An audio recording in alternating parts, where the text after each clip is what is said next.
Let's talk about how women are on patrol against women. Because this is a phenomenon that has been going on since the dawn of time and will carry on until time ends. And we should get used to it and accept that this is just a facet of human nature. So, I mean, you get articles like this from the BBC. Women in politics face abuse daily from social media. And probably from Nadine Dorris. Women in politics have spoken of their experiences of dealing with sexism and hatred on social media while voicing their political opinions. Gender equality charity something Welsh, Chwarae Teg. Is that Welsh? You tell me. Who put CH and W? I don't know. It's got to be Welsh, right? Said it feared a growing number of women were being put off standing for election due to online abuse. Two young women in politics have spoken about their experiences facing online abuse to BBC Politics Wales. Yeah, this is definitely Welsh. One member of the Labour Party wishes to remain anonymous, presumably who was on an all-woman shortlist, said she had to deal with sexist attacks on media every day. It's Dawn Butler. Yeah, it's bound to be. No, it's going to be Claudia Webb, isn't it? Possibly. Like, you're calling me, you're being racist. What did I say? I said you were shit in Parliament. Sorry, swearing. That's right. Well, incidentally, trigger warning, I guess. I get called a whore, that I'm a slut, that I should put my tits away, that I'm unintelligent, that I'm an idiot, that I should go away and bake a cake instead, which was my personal favourite. They claim I'm uneducated, I have no place in politics, you get this daily, it's recurrent. Yep. Public life. Does that sound like the kind of criticism that a man would make? Some of them. Go bake a cake. Maybe. Get back in the kitchen. But that you're a whore, a slut, and you should put your tits away? That's somewhere else. Anyway. I can see men making those. Yeah, but not often. Anyway, moving on. This means that the social media giants have pledged to tackle abuse. Now, what I love about this is literally what happened 5 years ago, and nothing changed. And there's nothing changed because you can't stop people from being mean to one another, especially on something like Twitter, where it's a platform where it's designed for people to just be mean to each other all day, every day. Get off Twitter, it's cancer. But I love this. You know, they've all signed up to the pledge led by the World Wide Web Foundation to fix the persistent weaknesses on how they tackle online and gender-based violence. More than a third of women worldwide have experienced abuse online, rising to almost half for younger women, according to one study. The four tech companies have pledged to tackle the abuse that focuses on those two major controls, blah, blah. And the senior policy manager says, for too long, women have been routinely harassed and attacked and subsequently silenced in online spaces. This is a huge threat to the progress on gender equality. With their resources and reach, these four companies have the power to curb this abuse and improve online experiences for hundreds of millions of women and girls. But the thing is, what they forget is that hundreds of millions of women and girls love calling each other sluts. They love it. They live for it. They live to be horrible to other women online, in the same way that I live to be horrible to Hassan Piker online. It's one of those things that just gets you up in the morning. Because literally half of the misogynistic tweets that women receive are from other women. Listen, you whore, put your tits away. This is all coming from women. Like, not even joking. So, you know, they did a study on this. 6,500 users targeted by like 10,000 abusive tweets in the UK, and then they did another one, 200,000 aggressive tweets using the word slut and whore, and half of those were sent by women. And there are loads of great examples of this. This was just what inspired this was this article that I found here, and this you can see exactly why women are just like, listen, you slag. Go to the next one, John. Yeah, she probably puts her tits away. Yes, right. So this model has revealed her bullying hell after promoting a sushi restaurant on Instagram. Just go back up to the picture. Believe it or not, she's promoting a sushi restaurant. I'm here for sushi. Boobs front and center in the picture. Literally, where your eyes draw naturally to is her exposed cleavage and like half of a nipple, it looks like. I didn't even notice it was sushi originally. Yeah, exactly. I didn't even know she was at a restaurant. I thought she was in a living room or something. You know, but anyway, Emily Hawthorne, posed wearing a low-cut dress in her home, and she promoted a restaurant for Valentine's Day. Oh, she's at home. And she had a panic attack when she read the comments. The restaurant issued a statement condemning the shocking abuse she'd received and said it hoped that women can dine in their homes at this time of great challenge, dressing however they feel comfortable. Well, not if women have anything to say about it, right? Because she said she wanted to delete herself and was appalled by the misogynistic comments posted by other women. I happened to check the comments to see how the photo was doing, and the number of vile things being said about me was truly shocking. I was physically shaking. I had a panic attack where you could always just, what's that Tyler, the Creator tweet? I can't say it because it's the N word. But just close your eyes, log off. Oh, Like, how is cyberbullying real? ha ha ha. Yeah, close your eyes, log off. But she's having a panic attack. But what was genuinely dreadful is that most of the comments were from women saying rude things and tagging their friends. Oi, look at this slag. I was always taught that women should support women, so to see the harsh comments from females was horrible. In what universe? In what universe is there a sisterhood? When you're out here flaunting, hey, you're more attractive than the average woman, right? You've got your boobs out. They're like, right, my man's looking at that. Patrol. Get those away, you whore. You are a bad person. That's what they're thinking, and rightfully so. Don't get me wrong. Right? And so the thing about this, though, is that social media is not good for women. Generally, it seems to be actually causing great deals of depression. And so what you should probably do, generally, and this is just a rule of thumb for everyone, get off social media. I realize it's ironic, considering whether we're going to be posting this to social media, but it's still true. As hypocritical as it sounds. But anyway, so a study out this year reported that 15-year-olds in the UK are among the most miserable in the world. Thanks. So society, technology, progress has made children miserable. Yeah, but most miserable in the world doesn't mean it's necessarily technology. I think it does. But like everywhere's got technology. No. Sorry, everywhere in the West Yes. and the East. Yeah, and where do you think the most miserable kids are? In the West. In Britain. Not just in Britain. But how does that compare to France or America or Canada? Yeah, but they're Western countries, right? How does that compare to, like, India or, Indonesia or something? Yeah, but you see my point. Like, it's hard to blame it all on social media if it's, all of these countries got social media, but Britain's the lowest. Yeah, but it's not just social media. It's technology generally, right? So, Anyway. So we ranking 8th out of the fewest, the lowest 45 countries in terms of life satisfaction, worse than poorer nations, including Mexico and Bulgaria, with 1 in 5 girls blaming bullying and the pressures of social media. As a report last month said, 1 in 4 girls age 14 is suffering from depression, double the number at a similar age 12 years ago. So social media is not good for girls, and it's because they're patrolling each other constantly. Women are savage to one another when it comes on an emotional level. And if they're given unfettered access to be able to talk to any woman in the world, they're even more savage. Now they're not even face to face. They can't even see the tears. They can't even see the heartbreak on your face. They don't go, get in there. Jordan Peterson's made this point, hasn't he? Where he's like, well, the whole dynamic of women is that it's emotional destruction is the weapon they've got, whereas for men it's physical destruction, like fighting, right? So social media is perfectly made for emotional destruction. Yep. And, women are the best at it. They're professionals. They love it. Get your tits away, you whore.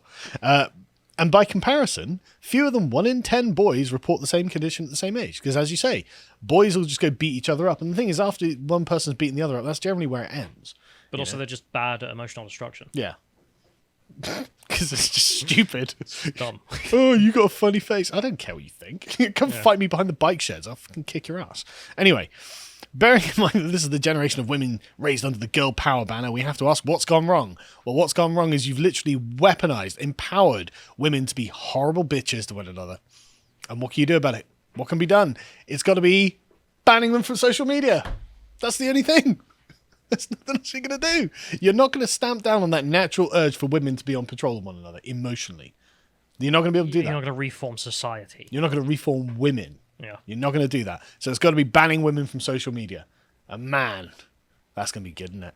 Like, that's got to be good. Hey, I'm not the one who's saying, I'm not the one I mean, it largely is already. Like, a lot of spaces online are sex segregated by just choice. There are no women allowed on your social media platform. That's right.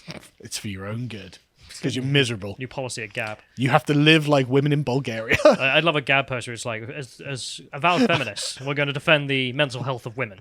All I'm saying is that, unironically, women in Afghanistan have better mental health than women in Britain. That's true.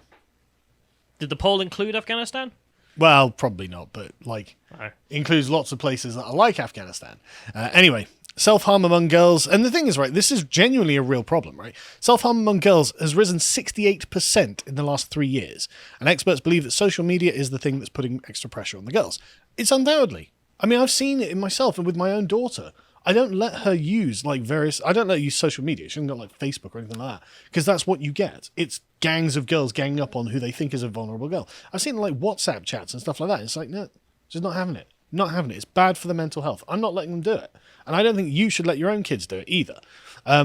Anyway, so they give the one example of a young lady called Hannah Adams who was being bullied by other girls and then started to self-harm, and she said she had no other option, she just didn't know what to do, and sadly this low level of self-esteem and depression is far from unusual when it comes to teenage girls. A study reported this year that 15-year-old girls are the most miserable in the world, blah blah, and this is double the number at a similar age 12 years ago. What's significant about 12 years ago? That's right, no social media. In the era before social media, it was half as bad for young women, and now it's twice as bad. So, like, why are we not going to take that seriously? If you are, someone who loves women and cares about women, and especially teenage girls, and doesn't want them, say, your daughters, to hurt themselves, you've got to really start thinking, right, okay, what are my options here? Do we somehow make young girls stop bullying each other meanly, or do we just prevent them from having a giant platform with which to weaponize this across the entire world? Your choice. Anyway, they say, what's gone wrong, blah, blah, blah. So, I mean, what the government are trying to do is pledge $1.4 billion to children's mental health services. That's not going to work. That's not going to be enough.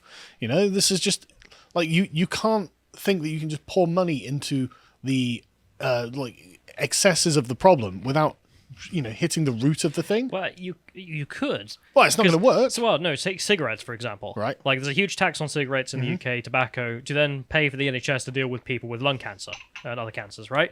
So, like, you run a tax on Twitter and Facebook. Tax for social media. You want to say, if you want to be mean online, you got to pay a tax, and then that helps pay for the mental health. Well, no, but you'd end up taxing not the women, but the companies. But that's the point, though. You don't need it for the boys. And so, yeah, for every woman that's using social media, the company has to pay a tax. Yes. That's a very interesting incentive. Hey, I'm just looking to the NHS for advice. I mean, that's what, yeah, I mean, what are we going to do? I mean, when Twitter's like, well, we're siloing women on our platform because they're being abused, so we can't have women talking to one another on Twitter. They can only talk to men. Anyway, so, yes. This is awful. So, but bullying isn't the only problem that girls are facing, and it's because of Instagram, basically, I think. They're also woefully unhappy, according to one psychologist, Dr. Linda Papadopoulos, which sounds like a joke name, but it's not. It's Greek, isn't it? Yeah. They're also woefully unhappy because of the comparison culture that's fueled by social media. You'll have seen this where you've got young women who are of middling to average, above average attractiveness, who spend like 6 hours painting their faces, like getting perfect angles, like pinning their clothes behind them and stuff like this, setting up the perfect shot, and then just putting up and going no filter or whatever. It's like, no, this was a big artistic project to make you look pretty, and this is making teenage girls feel bad about themselves in the same way that feminists were complaining, oh, well, look at the Photoshop models in the Cosmopolitan and stuff like that. It's making them feel bad about themselves. It's like, yeah. So basically now women are going to have to be banned from Instagram.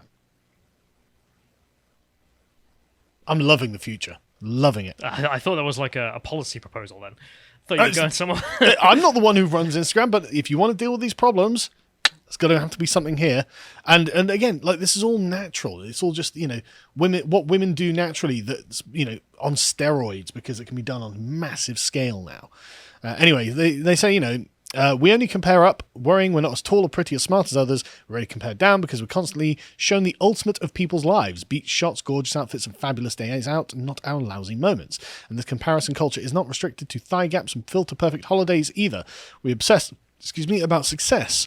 Everyone compares themselves to each other. Schools are being judged. Kids feel enormous pressure to perform. Lucky I'm doing better than all my friends, really, isn't it? Just joking, guys.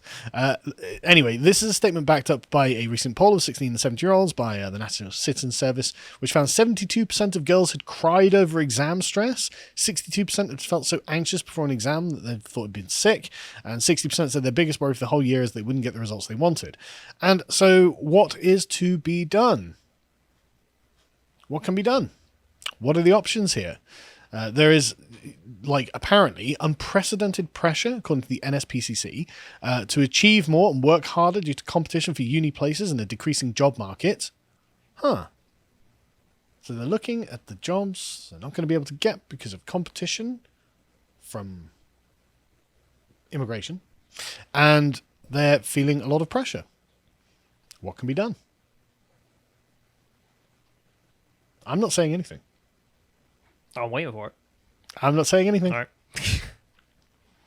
But yeah, so anyway, this is a serious problem. And it is one that is not going away for women. And it is all a part of the natural outgrowth of what women are like socially. And unless you think you can engineer women's social behaviours to not be this way, well, I guess we just have to think about what the future holds. But either way, it looks like women are suffering and the boys are just like, nah, I'm just going to go get in a fight, mate. Just not worried. No. This is not a problem for boys at all, it seems. Like very, very, like literally, like less than 10% of it for boys. It's a huge problem for girls. If you enjoyed that segment from the podcast The Lotus Eaters, you can go to lotuseaters.com to get access to the full premium content we have on the site. Yeah, we've got some really good stuff. Like podcasts we can't really put up on YouTube or other public domains because we're dealing with sensitive subjects and we don't want to be misconstrued in what we're saying here. The most recent one I've done is the Progressing to Destruction podcast, which is talking about the actual impact of immigration on the United Kingdom. There are lots of progressive arguments on how the ethnic diversity of the restaurants that you're enjoying has nothing but positive results for the United Kingdom, and that's not true, and we can actually see some of the consequences of this. And so I go through that in detail. We also have our regular series, such as the Epochs of the Lotus Eaters, where we talk about history, myself and Bodade. With this particular one I really enjoyed because it's talking about the Battle of Tunis and why leadership matters, because this was in the First Punic War, where Carthage is losing horrifically to the Romans, and they can't understand why, because there's nothing wrong with their navy, there's nothing wrong with their army. Turns out it was all about the leadership, and all it took was one Spartan general to come and turn the entire thing around, and that was a fantastic episode. I really enjoyed doing that. And we also have the Contemplation series that Josh and Hugo do. This is really interesting, where they just take an interesting subject and go through it in meticulous detail. This particular episode is the science of conformity, and you may well have seen lots of people still wearing their masks in the UK and elsewhere, even though you don't have to. And this goes into why psychology shows that people happen to do this kind of thing. We also have lots of premium articles, again, dealing with subjects that often are not something that you can adequately have a conversation with a bad faith actor. This particular one is free speech and the trope of gay parenthood, which on the, immediately you think, okay, this is going to be politically incorrect in some way, but it's not really. It's actually a very delicate article expressing concern that this is yet another subject where the results aren't in, we don't know what the consequences of this are, and yet we're still not allowed to question the premise. And it's because of the current political environment that we're in. Also, there are lots of other just very interesting and informative articles, such as one by Hugo about how overpopulation isn't real. It's not a real thing. And yet we're constantly told that it is. But the Earth is enormous. And it turns out it can hold billions more humans than we actually have. So, interesting that. And we also have loads of very interesting interviews with people who you may not have heard of, such as Hatton Tash, the lady who was attacked, a Christian lady who was attacked at Speaker's Corner for questioning Islamism. She was stabbed in the head. In very interesting interview with her and various others. And of course, we have a live event coming up on the 24th and 25th of September. Now, the 25th of September one is sold out. So you'll have to, if you would like to come and see us, come to the Friday 24th September one. This is in South London. As you sign up, you will be emailed the exact location because there are bad faith political actors out there who might try and interfere with the event itself. So there we go. If you want to get access to all the premium content, please go over to lotuseaters.com and subscribe to keep the show running. Thank you and goodbye.